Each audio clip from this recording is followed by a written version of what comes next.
mayroong ilan na talagang nakakatakot na lugar sa ating kalawakan. Karamihan sa kanila ay malamig na mga mundo na walang pagkakataon para magkaroon ng buhay. Ngunit kahit sa gitna ng lahat ng itong malamlam na kaibahan, may mga bagay na maaaring ituring na mga pinakapeligrosong exoplanet na natuklasan ngayon. At ngayon, inaanyayahan ko na ating tuklasin ito, ang mga pinakakahangahangang mga tuklas sa ating kalawakan. Ating pag-usapan ito, mga kaibigan.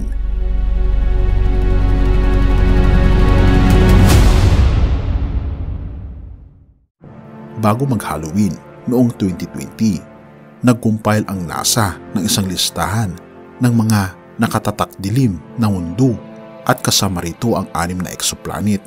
Bawat isa sa mga kalakip na mga kalikasan ng mga ito ay hindi lamang sobrang magaan para sa anumang nabubuhay na organismo, kundi ang pagkakaroon ng sarili sa kanilang kalapit-kapit ay maaaring maging sanhi ng kamatayan. Ang unang bagay sa listahan ay isang itim na gas giant na may tatak na 32b. Ang nakatawang celestial object na ito ay umaaligid sa bituin na 32 na isang dilaw na dwarf na may layo na 718 light years mula sa ating planeta. Tukuyin natin ito ng mas malapitan. Dahil sa ilang natatanging katangian ng kemikal na komposisyon sa ibabaw ng 32b, umaabot ito sa higit sa 99% ng lahat ng ilaw na nagmumula dito. Ang kalikasan ng mga katangian ito ay nanatiling isang misteryo at may mga pagkakataon na nagaganap dito ang mga chemical na reaksyon na hindi pa natin natutuklasan sa anumang katulad sa bagay na ito dahil ito ay isang bago na bagay. At ito ang mga katangian na gumagawa sa 32b na ito ang pinakamadilim na exoplanet sa astronomical na mapa ngayon. Natuklasan ang gas giant na ito noong 21 ng Agosto 2006 at ang mga detalye nito ay nakuha ilang taong pagkatapos. Ang mass ng 32b ay 1.2 na beses ang mass nito kaysa sa Jupiter at ang radius nito ay 1.27 na beses sa radius ng Jupiter. Ang atmosphere nito ay umaabot sa 1,000 degrees Celsius na nagbibigay ng mahinang pulang liwanag gaya ng nasa ambers. Gayunpaman, sa kabila ng madilim nitong anyo, hindi talaga kwalipikado ang 32b na tawaging pinakapeligrosong lugar sa kalawakan. Marami pang ibang mga bagay na nag-aalimpuyong sa kalawakan na mas nakakatakot kaysa rito. Tingnan natin ang ilan sa mga ito pa. Narito ang isa pang exoplanet na may tatak na 55 Cancri E. Matatagpuan ito sa sistema ng isang bituin na katulad ng araw. May tawag na 55 Cancri A. Natuklasan ang celestial object na ito noong ika-30 ng Agosto 2004 gamit ang Doppler spectroscopy method. Tukuyin natin ito ng mas malapitan. Ang mass ng planetang ito ay humigit kumulang 8 beses na mas mabigat kaysa sa planet Earth at ang radius nito ay 1.875 ng radius ng Earth. Tinali ng tuluyan ang 55 Cancri E kahit laging araw sa isang bahagi at gabi naman sa kabilang bahagi. Kahit ang bahagi na nakaharap sa bituin ng host ay laging sobrang init, umaabot sa temperature na 2,400 degrees Celsius. Samantalang ang temperature sa kabilang bahagi nito ay 1,300 degrees Celsius. Ang mga halaga nito ay sobrang mataas dahil sa malapit na distansya sa pagitan ng planeta at ng parent star nito na tanging 0.0183 astronomical units. Bukod dito, ang volcanism sa 55 Cancri E na malamang na naroon ay nagiging sanhi ng mga alikabok na ulap. Ang mga ulap na ito ay umaakay ng init at epektibong pumipigil dito na makawala sa kalawakan. Ang orbital period ng planeta ay bahagyang mas mababa sa 18 hours. Tungkol sa komposisyon ng atmosphere, mayroong helium at hydrogen na naitala dito. Mayroon din malalaking halaga ng carbon na malamang na bumubuo na makapal na mga layers ng graphite at diamonds sa kalaliman ng planeta. Ang 55 Cancri E ay hindi ang tanging bagay sa planetary system na kanyang host star. May 4 pang mga celestial object na umaligid dito. At mga kalikasan sa mga ito ay mas masuyuan. Ito ang pangunahing katangian na naglalayo sa sistema ng 55 Cancri A mula sa sumusunod na bagay na tinatawag na poltergeist o PSR 1257 plus 12C. Ito ay isang exoplanet na matatagpuan sa isang pulsar system. Matatagpuan ang celestial object na ito na may 0.36 astronomical units mula sa sentro ng sistema. Ipinapakita nito na hindi magkakaroon ng buhay ang poltergeist sa isang supernova na malamang na nangyari bago nabuo ang pulsar. Sa gayon, malamang na nabuo ang exoplanet na ito pagkatapos ng matinding pangyayari gamit ang material na nakuha mula sa nebula na iniwan pagkatapos ng pagsabog. Ayon sa isa pang haka-haka, maaring nabuo ang pulsar matapos ang pag-emerge ng dalawang white dwarf. Hindi gaya ng isang supernova, ang prosesong ito ay hindi laging kasama ng malakas na pagsabog. Gayunpaman, dahil ito ang unang bagay ng kanyang uri na natuklasan natin, hindi pa rin mabibigyan ng tiyak na sagot ng siyensya ang kanyang mga pinagmulan. Ang system na may celestial object ay matatagpuan sa 2,300 light years mula sa planet Earth. Ang kanyang mass ay humigit kumulang 4 na beses na mas malaki kaysa sa ating planeta. At ang orbital period na ito ay may 66 na araw. Ngunit sa kabila ng lahat ng mga katangian na ito, hindi talaga kwalipikado ang poltergeist bilang pinakapeligrosong exoplanet na kilala natin. Kapag lalapit sa kanya ang isang astronomical na katawan, maaari lamang itong mawasak, ngunit ito ay tiyak na magiging vaporize kapag nasa malapit na ito sa masusunod na bagay. Ang dahilan para dito ay ang sobrang mataas na temperatura sa Kepler 70b. Ito ang pinakamainit na exoplanet na kilala natin.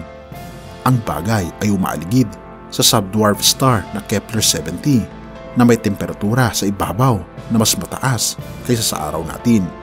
Umaabot ito ng 6,800 degrees Celsius. Ang mass ng bagay na ito ay humigit kumulang 0.44 na mass ng planet Earth at ang radius nito ay 0.76 ng radius ng Earth.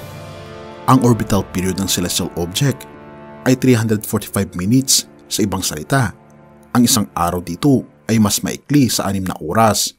Narito ang isang napaka-interesadong katotohanan. Ang exoplanet na ito ay regular na dumaraan sa isa pang bagay sa sistema nito, ang Kepler 70c, sa isang distansya na 240,000 kilometers.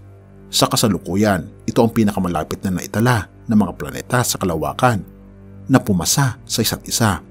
Ang sobrang taas na temperatura sa Kepler 70b ay maaring maiugma sa katunayan na maaring dating bahagi ito ng kanyang parent star. Ngunit sa pagbibigay ng kalagayan ng exoplanet, ito ay kinakailangan mayroong mas maraming ebidensya upang kumpirmahin na nararapat itong tawagin na exoplanet. Kaya't nananatili itong bukas na tanong. Dapat ding banggitin na hindi lamang ang Kepler 70b ang celestial object na alam natin na nakipag-ugnayan sa kanyang parent star ng labis. Isa pang object na nasa katulad ng mga kalagayan ay ang exoplanet na kilala bilang WASP-12b. Ang celestial body na ito ay matatagpuan sa 870 light years mula sa ating sistema. Ang radius nito ay 1.93 na beses ng Jupiter at ang mass nito ay 1.46 na masigit sa mass ng Jupiter. Ang WASP-12b ay nasa 0.03 astronomical units lamang mula sa kanyang parent star, kaya't sa malapit na kalapit-kapit nito, umaabot ito sa temperatura sa 2,200 degrees Celsius. Ang sobrang malakas na gravitational ng host star ay unti-unting umuubos ng WASP-12b at sa mga susunod na 10 milyong taon, inaasahan na ito ay lubos na mauubos. Sa kabila ng lahat ng ito, malamang na hindi tayo magiging mas mapapanagot na sumilip pa sa kalikasan ng exoplanet na ito. Tilang-tila ang pag-aaral ng mga mundo ng ganitong uri ay hindi mataas sa listahan ng mga prioridad ng mga scientifico. Gayunpaman, ang ilang mga bagay na ito ay maaaring magkaroon ng mga talagang natatanging katangian na tila simpleng kalawakan, ngunit maaaring nagtataglay ng mas maraming panganib kaysa sa unang tingin. Kapag naglilipad ka malapit sa celestial body, na HD 18973b. Halimbawa, maaaring isipin mong ligtas itong planeta dahil ito ay katulad ng ating mundo sa itsura nito. Ngunit kung magiging kasalukuyan ka sa antas ng kanyang atmosphere, ikaw ay malalantad sa mga panganib na nagdudulot ng panganib. Una sa lahat, dala ng mga hangin ng bagay na ito ang mga partikulo ng silikit at umaabot ito sa mga bilis ng 8,700 kilometers kada oras. Bukod dito, ang mga ulan sa planeta na ito ay nagdudulot ng pag-ulan ng nagpapabagsik na salamin. Ang mga dahilan para sa mga mapanganib na kondisyon ng panahon na ito ay sobrang mataas na mga temperatura at ang kakaibang chemical na komposisyon ng atmosphere na ito. Tungkol sa orbital period ng exoplanet na ito ay may mga 2.5 na araw at malamang na ito ay tidally locked sa kanyang parent star. Sa pangkaraniwan, mabilis na pagsusuri ng mga pangunahing katangian nito. Ang HD 18973b ay isang malawak na asul na gas giant na umaaligid sa isang kulay kape na dwarf sa constellation ng Vulpecula. Ito ay matatagpuan lamang na 63 light years mula sa ating sistema. Ang diameter ng object ay 1.1 times ng diameter ng Jupiter at ang mass nito ay 113 times sa mass ng Jupiter. Ang distansya ng HD 18973b sa kanyang bituin ay 30 times na mas maliit kaysa sa distansya ng planet Earth sa araw at umaabot ito sa 5 million kilometers. Dahil sa malapit nito sa parent star, ito ay mayroong patuloy na temperatura sa ibabaw na umaabot sa 930 degrees Celsius sa panig ng araw. Samantala ang temperature sa panig ng gabi ay hindi kailanman bumababa sa 425 degrees Celsius. Kaagad matapos itong matuklasan, naging paksa ito ng mga pagsusuri noong 2007 sa tulong ng data na nakuha mula sa Hubble Telescope. Natuklasan ng mga scientifico na ang HD 18973b ay may mamumugtog na atmosphere. Gayunpaman, kapag ang planeta ay naglilipat sa pagitan ng tagabuod sa Earth at sa kanyang bituin, ang kanyang atmosphere ay nagiging kulay pula. Maaring dulot ito ng alikabok sa atmosphere. Bukod dito, ang impormasyon mula sa Hubble Telescope ay tumutulong sa mga scientifico na matukoy na ang atmosphere ng planeta ay naglalaman ng water vapor, neutral oxygen at organic methane compound. Dagdag na pagsusuri ay nagpakita ng presensya ng carbon monoxide sa panig ng araw ng planeta. Ang pinakakatuwang bahagi ay ang mga resulta ng mga pagsusuri na nagpapakita ng bakas ng methane ng isang hindi pangkaraniwang uri sa atmosphere ng planeta. Ipinakita na ang chemical element na ito ay nasa ibang kakaibang fluorescent state kapag ito ay naglalabas ng electromagnetic radiation sa infrared range. Ang estado ng substance na ito ay nagpapahiwatig na ilang hindi kilalang aktibidad sa atmosphere ng exoplanet na natili pa rin na dapat tukuyin. Ito ay malinaw na halimbawa ng isang sitwasyon kung saan ang pagsusuri sa isang bagay tulad ng isang exoplanet na may napakahirap na kapaligiran ay maaring magbigay ng hindi inaasahang resulta tungkol sa ilang mga proseso na nagaganap doon na magiging mahalagang ambag sa siyensya.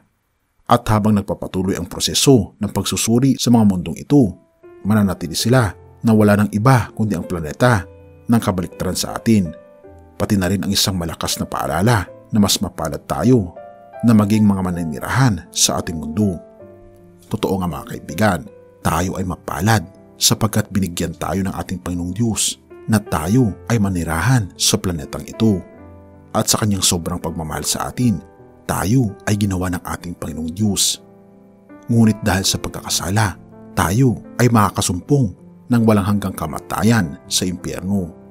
Ngunit ang pangako ng ating Panginoong Diyos, John 3 verse 16, sapagkat gayon na lamang ang pag-ibig ng Diyos sa sangkatauhan, kahit ibinigay niya ang kanyang kaisa-isang anak upang ang sinumang sumasampalataya sa kanya ay hindi mapahamak kundi magkaroon ng buhay na walang hanggan.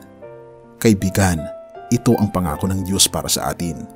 Ang tanong ay, sumasampalataya ka ba sa ating Panginoong Jesucristo? Tayo'y manalangin. Ama naming banal, mga Panginoon naming Diyos, kami po'y lubos na nagpapasalamat sa inyo dahil kami po ay ginawa po ninyo at tinubos po ninyo sa aming pagkakasala.